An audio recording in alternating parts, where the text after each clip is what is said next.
Cécile fait partie des cavistes qui n'ont pas été contraints de baisser le rideau à cause du coronavirus. Une cave à vin est considérée comme un commerce alimentaire. Il échappe à l'obligation de fermeture des établissements.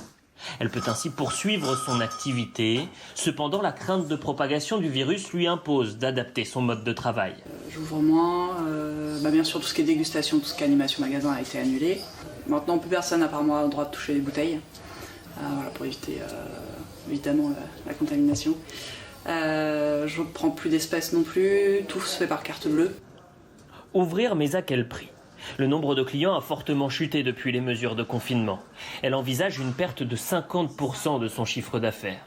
Ces derniers jours, les amateurs de vin se comptent sur les doigts d'une main. Pour autant, voir cette cave ouverte reste une agréable surprise pour ses consommateurs. C'est un peu différent maintenant, après il faut prendre son mal en patience, quoi, c'est tout. Faut pas faire autrement. Puis au moins ça laisse un peu de temps pour faire la cuisine avec les enfants et tout, c'est pas mal.